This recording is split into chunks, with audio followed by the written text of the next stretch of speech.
क्या सही था शादी का फैसला। शादी जीवन को एक लय देती है।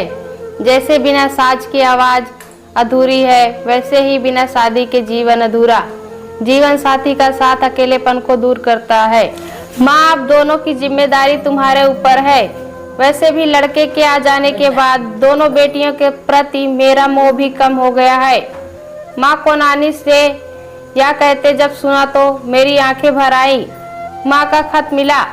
फोन पर तो लगभग माँ ने उनसे बात ही करना बंद कर दिया था। सो मेरी सहेली अनुराधा के हाथों उन्होंने खत भिजवाया। खत में वही पुरानी गुजारिश थी, गीता शादी कर लो वरना मैं चैन से नहीं मर पाऊंगी। मैं मन ही मन सोचती कि माँ तो हम दोनों बहनों के लिए उसी दिन मर चुकी थी जिस दिन उन्होंने हम दोनों को अकेले छोड़कर शादी रचा ली थी। अब अचानक उनके दिल में मेरी शादी को लेकर ममता कैसे जाग गई। मेहमान भी आकर एक बार खबर लेता है, मगर माँ तो जैसे हमें भूल ही गई थी। साल में एक दो बार ही उनका फोन आता है। मैं करती तो भी यही कहती, बिला वजह फोन करके मुझे परेशान मत करो।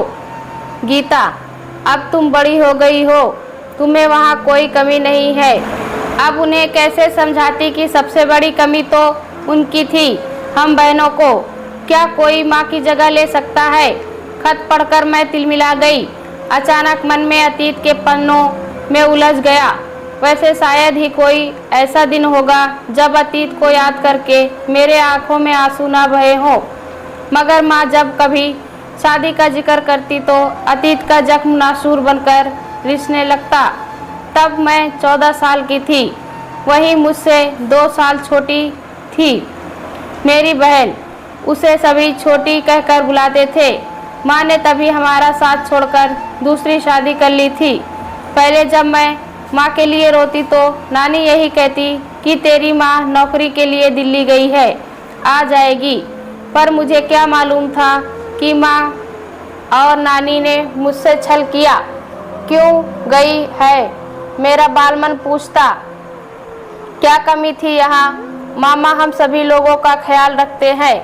तब नानी बड़े प्यार से मुझे समझाती, बेटा तेरे पिता कुछ करते धरते नहीं, तभी तो तेरी माँ यहाँ रहती है। जरा सोच, तेरे मामा भले ही कुछ नहीं कहते हो, मगर तेरी माँ को यह बात सलाती रहती है कि जब वह हम पर बोझ है, इसलिए नौकरी करके इस बोझ को हल्का करना चाहती है। वे कब आएंगी, बीच बीच में आती रहेगी। रही बातचीत करते रहने की तो उसके लिए फ़ोन है ही, तुम जब चाहो उससे बात कर सकती हो। सुनकर मुझे तसल्ली हुई। मैंने आंसू पोंछे, तभी माँ का फ़ोन आया। मैंने रोते हुए माँ से शिकायत की, क्यों हमें छोड़कर चली गई, क्या हम साथ नहीं रह सकते। माँ ने ढढ़ास बधाया, नानी का वास्ता दिया, तुम लोगों को कोई तकलीफ नहीं होगी। मैंने कहा, छोटी हमेशा तुम्हारे बारे में पूछती रहती है, उसे किसी तरह संभालो, देखो सब ठीक हो जाएगा। कहकर माँ ने फ़ोन काट दिया। मेरे गालों पर आंसुओं की बूंदें ढुलक आई। बिस्तर पर पड़कर मैं सुबकने लगी। पूरा 1 महीना हुआ माँ को दिल्ली गए। ऐसे में उनको देखने की तीव्र इच्छा हो रही थी। नानी की तरफ से सिवा सांत्वना के कुछ नहीं मिलता। पूछने पर वह यही कहती, नई नौकरी है, छुट्टी जल्दी नहीं मिलती, जैसे ही मिलेगी वह तुम सबसे मिलने ज़रूर आएगी। मेरे पास सिवा सुबकने के कोई हथियार नहीं था। मेरी देखा देखी छोटी भी रोने लगती। मुझसे उसकी रुलाई देखी नहीं जाती थी। उसे अपनी बाहों में भरकर सहलाने का प्रयास करती ताकि उसे माँ की कमी ना लगे। माँ के जाने के बाद छोटी मेरे ही पास सोती। एक तरह से मैं उसकी माँ की भूमिका में आ गई थी।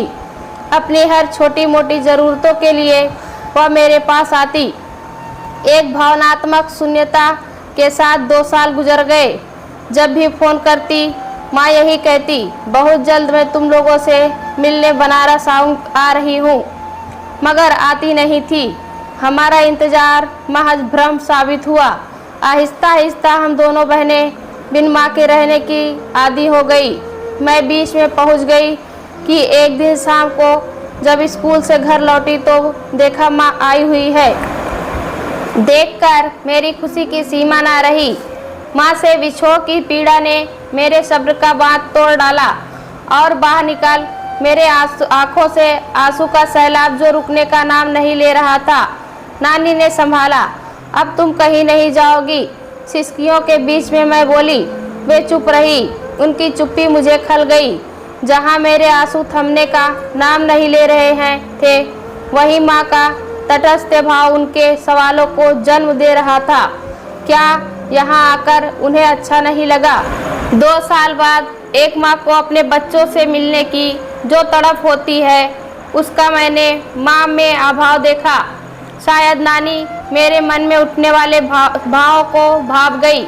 वह मुझसे बड़े प्यार से दूसरे कमरे में यह कहती हुई ले गई कि तुम्हारी माँ लंबी यात्रा करके आई है, उसे आराम करने की ज़रूरत है। जो बातें करनी है कल कर लेना। ऐसा मैंने पहली बार सुना। अपनी औलादों को देखकर माँ बाप की सारी थकान दूर हो जाती है। यहाँ तो उल्टा हो रहा था। माँ ने ना हमारा हाल चाल पूछा, ना मेरी पढ़ाई लिखाई के बारे में कुछ जानने की कोशिश की। उन्होंने एक बार यह भी नहीं कहा कि बेटा, मेरी गैर मौजूदगी में तुम लोगों को जो कष्ट हुआ उसके लिए मुझे माफ़ कर दो। छोटी भी लगभग उपेक्षित सी माँ के पास बैठी थी। माँ के व्यवहार में आए इस अप्रत्याशित परिवर्तन को लेकर मैं परेशान हो गई। बहरहाल मैं अपने कमरे में बिस्तर पर लेट गई। वैसे भी माँ के बगैर रहने की आदत हो गई थी। लेटे लेटे मन माँ के ही इर्द गिर्द घूमता रहा। 2 साल बाद मिले भी तो माँ बेटी अलग अलग कमरों में लेटे हुए थे। सिर्फ छोटी जिद करके माँ के पास बैठी रही। अचानक एक छोटे से बच्चे की रोने की आवाज़ मेरे कानों में पड़ी। मुझे अचरज हुआ। उठकर नानी के पास आई। नानी, किसका बच्चा रो रहा है? नानी कुछ नहीं बोली, मानो वो मुझसे कुछ छिपाना चाहती हो।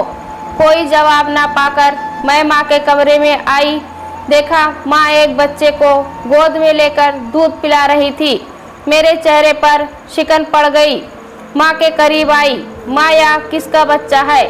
माँ ने भी वही किया जो नानी ने उन्होंने निगाहें चुराने की कोशिश की, मगर जब उन्हें सफलता नहीं मिली तो नानी ने पर्दाफाश किया।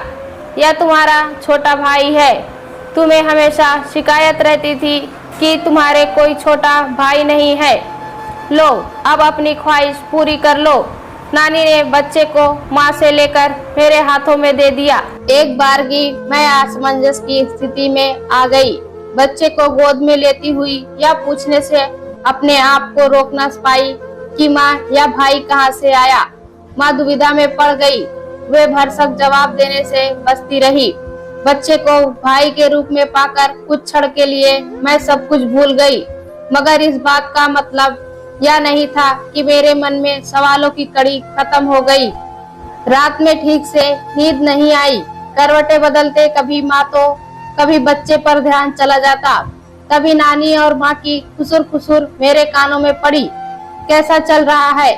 पहले से दुबली हो गई हो? नानी पूछ रही थी। बच्चे के आने के बाद थोड़ी परेशान हूँ, ठीक हो जाएगा, माँ बोली। दामाद जी खुश हैं? बहुत खुश हैं।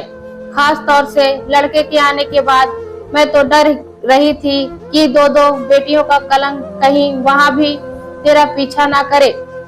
नानी बोली। माँ, भयभीत तो मैं भी थी। शुक्र है कि मैं वहाँ बेटियों के कलंक से बच गई। यह दोनों कैसी हैं? ठीक हैं। शुरुआत में थोड़ा परेशान जरूर करती थी, मगर अब नहीं। दोनों को घर के छोटे मोटे कामों में उलझाए रहती हूँ ताकि भूली रहे। माँ, अब दोनों की जिम्मेदारी तुम्हारे ऊपर है। मैं अब शायद ही अपनी नई गृहस्थी से उबर पाऊँ। वैसे भी लड़के के आ जाने के बाद दोनों के प्रति मोह भी कम हो गया है। ऐसा नहीं कहते, नानी ने टोका। क्यों ना कहूँ, बाप नालायक, इन दोनों के बोझ से मुक्त होना क्या आसान होगा? सब अपनी अपनी नियति का पाते हैं। कुछ सोचकर नानी फिर बोली। तुमने दामाद जी से बात की थी? किस सिलसिले में? माँ के मत्थे पर बल पड़ गए। दोनों को अपनी बेटियां बनाकर रख लेते तो भरा पूरा परिवार हो जाता। पागल हो गई हो माँ, जिसकी बेटियां हैं उसे ही फिक्र नहीं तो भला वो क्यों जहमत उठाए। नानी गंभीर हो गई। वे उबरी, तुम्हें बेटियों के बारे में भी सोचना चाहिए। तुम्हारा भाई अधिक से अधिक इनको पढ़ा लिखा देगा, पर रही बात शादी ब्याह की, उसका क्या होगा तब की तब देखी जाएगी। दोनों का वार्तालाप मेरे कानों में पड़ा। सुनकर मेरी आंखें भर आई। एक माँ के लिए बेटी इतनी बोझ हो गई कि उसे अपनी दूसरी शादी की तो फिक्र है, मगर अपनी बेटियों के भविष्य की नहीं। तब मैंने मन बना लिया था कि आइंदा कभी भी माँ को फोन नहीं करूंगी। उन्हें अपने बेटे से मोह है तो मुझे अपने आप से। मैं अपने पैरों पर खड़ी होकर दिखला दूंगी कि मैं भी किसी पर बोझ बनने वाली नहीं। एक हफ्ते रही होंगी माँ हमारे साथ। उनका रहना ना रहना हमारे लिए बराबर था। उनका ज्यादातर समय अपने नवजात शिशु के लिए ही था। हम तो जैसे उनके लिए गैर हो गए थे। बहरहाल एक दिन एक आदमी आया जिसे माँ ने पिता कहकर हम दोनों बहनों से परिचय करवाया। मुझे वह आदमी कुछ जाना पहचाना लग रहा था। वह हमारा किस रिश्ते से पिता हो गया यह मैंने बाद में जाना। उसके साथ माँ चली गई। एक अनसुलझे सवाल का जवाब दिए बगैर माँ एक रहस्यमयी व्यक्तित्व के साथ हमारी नजरों से दूर चली गई। इस बार मैंने अपने आंसुओं को बहाकर जाया नहीं किया, क्योंकि कुछ कुछ हालात मेरी समझ में आ चुके थे। फिर भी वे हमारी माँ थी, हमें उनकी जरूरत थी, जबकि मैं अच्छी तरह समझ चुकी थी कि हमारी माँ अब हमारी नहीं रही, बल्कि उस बच्चे की माँ बन चुकी थी जो उनकी गोद में था। वह जाना पहचाना व्यक्ति निश्चय ही माँ का पति था, जिसके साथ उन्होंने एक अलग दुनिया बसा ली थी और हमें छोड़ दिया लावारिशों की तरह नानी के घर में पलने के लिए। सोचकर मेरी आंखें आंसुओं से लबरेज हो गई। छोटी तो चुप होने का नाम नहीं ले रही थी। मैंने समझाया, देख हमें माँ के बगैर जीने की आदत डालनी होगी। मन को कड़ा कर छोटी कहकर मैंने उसे सीने से लगा लिया। दीदी माँ अब कभी नहीं आएंगी। छोटी के कथन पर रुलाई तो मुझे भी फूट रही थी, मगर किसी तरह खुद को नियंत्रण रखा था। माँ का जब तक इंतजार रहा तब तक तसल्ली रही। अब तो स्पष्ट हो गया कि वे हमारी नहीं रही। शायद ही कभी वे इधर का रुख करेंगी भी तो 2-4 साल में एक आध बार। उनका होना ना होना बराबर था हमारे लिए, पर पता नहीं क्यों मन मानने को लिए तैयार ना था कि मेरी सगी माँ जिन्होंने हमें 9 महीने गर्भ में रखा पाला पोसा अचानक इतनी निमोही कैसे हो सकती हैं? क्यों उन्होंने हमसे विमुख हो दूसरे व्यक्ति का दामन थामा? क्या वह व्यक्ति हमसे ज्यादा अहमियत रखता था माँ के लिए? खून के रिश्ते क्या इतने कमजोर होते हैं कि कोई भी ऐरा गैरा तोड़ दे? कोई माँ कैसे अपने अबोध बच्चों को छोड़कर दूसरी शादी कर लेती है? छोटी रोते रोते सो गई। वही मेरी आंखों से नींद कोसों दूर थी। घूम फिरकर सोच कभी माँ तो कभी उस व्यक्ति पर चली जाती जिसे मैंने कहीं देखा था। आखिरकार मुझे याद आ ही गया। जब माँ एक कॉस्मेटिक की दुकान पर काम करती थी तब मुझे वहाँ ले गई थी। तब 13 साल की थी मैं। अंकल ने मुझे बड़े प्यार से मुझसे मेरी ख्वाहिशों के बारे में पूछा। मुझे पिज्जा खिलाया, आइसक्रीम दी। थोड़ी देर बाद मामा आए तब मैं उनके साथ माँ को वहीं छोड़कर घर लौट आई। आज उम्र के 30वें पायदान पर आकर सब कुछ ऐसे जहन में तैरने लगा जैसे कल की बात हो। माँ ने उसी व्यक्ति से शादी कर ली। मैंने सांस ली।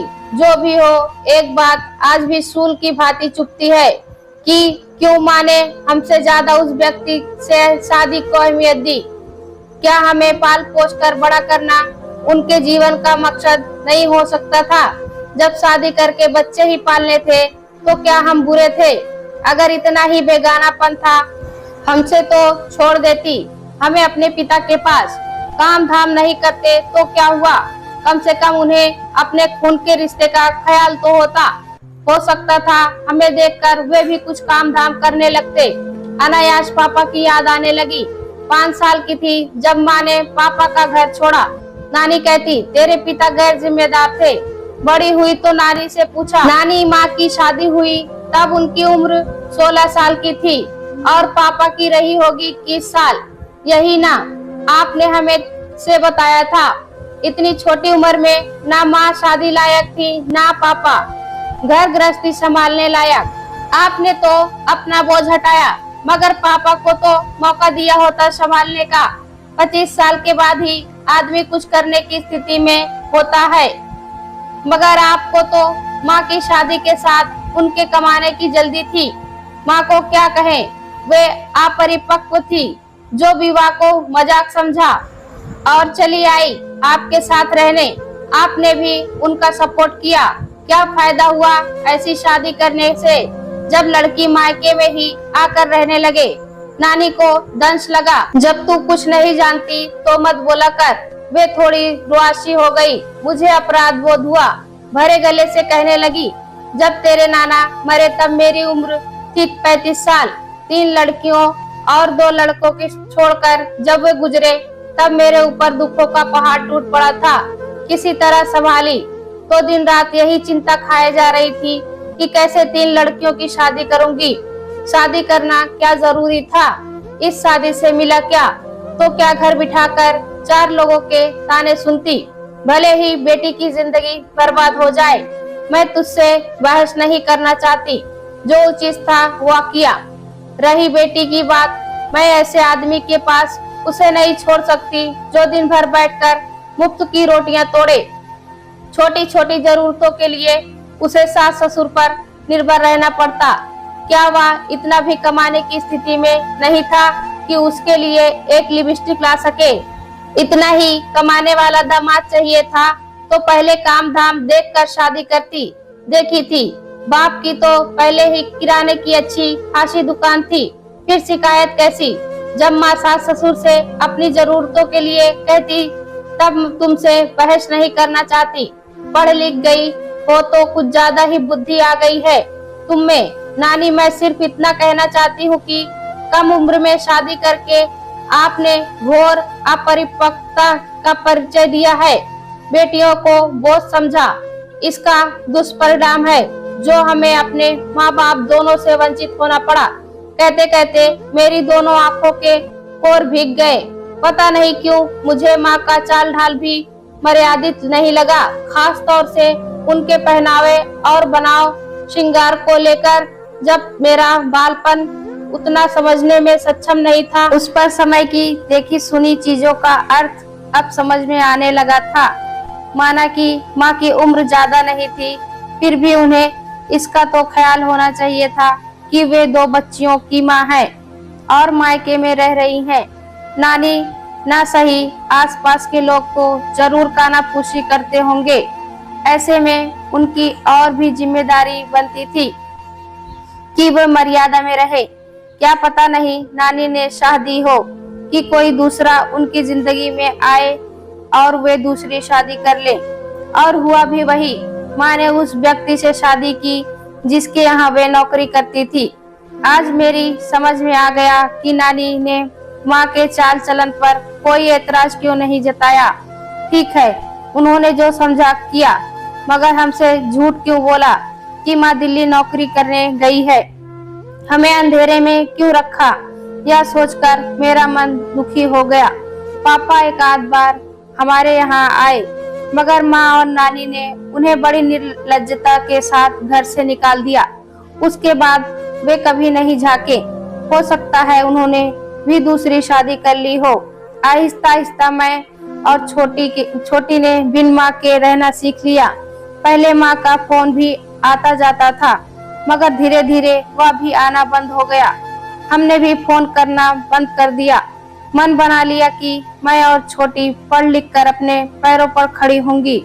आज हम दोनों बहनें अच्छे अच्छे ओहदों पर हैं। छोटी ने प्रेम विवाह कर लिया, मगर मैंने नहीं। उम्र के 30वें पायदान पर आकर भी शादी का ख्याल नहीं आया। शादी से वितृष्टा हो गई थी। शादी ही तो की थी माँ ने, जिसके चलते हमें उनके प्यार से महरूम होना पड़ा। खून से ज्यादा अगर शादी अहमियत रखती है तो मैं ऐसी शादी को ठुकराती हूँ। मेरे लिए बेटी के रूप में छोटी थी, जिसे मैंने माँ सदृश पाला।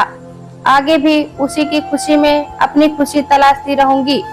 मेरे जीवन का मकसद भी यही था कि छोटी को फलता फूलता देखूं। माँ को मेरे आशय की खबर लगी तो पहले फोन किया।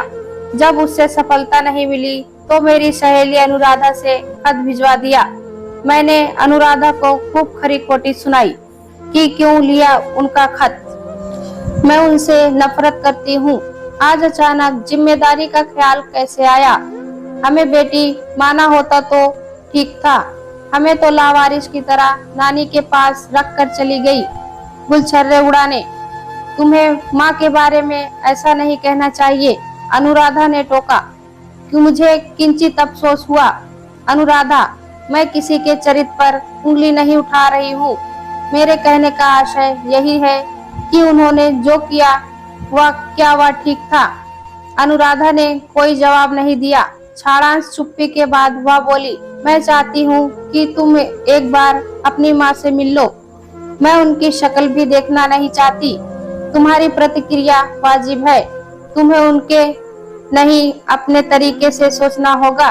उनकी दूसरी शादी उनकी तब की परिस्थिति और सोच पर निर्भर थी, जबकि तुम्हारी शादी आज की परिस्थिति पर। वे ज्यादा पढ़ी लिखी नहीं थी। तुम तो हो और अच्छी तरह से जानती हो कि शादी जीवन को एक लय देती है। जैसे बिना साज की आवाज अधूरी है, वैसे ही बिना शादी के जीवन अधूरा। जीवन साथी का साथ अकेलेपन को दूर करता है, फिर सारे गिले शिकवे दूर हो जाएंगे। ना मन में नफरत के भाव आएंगे और ना ही व्यवहार में चिड़चिड़ापन। मेरे मन पर अनुराधा की बातों का प्रभाव पड़ा। एक हद तक वह ठीक थी। ऑफिस से घर जाती तो मेरा अतीत मेरा पीछा नहीं छोड़ता। कब तक माँ को दोष देती रहूंगी? उन्हें कोसने से मुझे क्या मिलने वाला है? इससे उबरने का यही तरीका था कि मैं शादी करके एक नए नजरिए से दुनिया को देखूं। काफी सोचकर मैंने अपनी पसंद के एक सहकर्मी से शादी कर ली, मगर माँ को नहीं बुलाया। यह मेरी चिढ़ती या प्रतिकार, इसे जो भी कहा जाए, वे निष्ठुर हो सकती है, तो मैं क्यों नहीं। हाँ, खबर मैंने अनुराधा से उन तक भिजवा दी।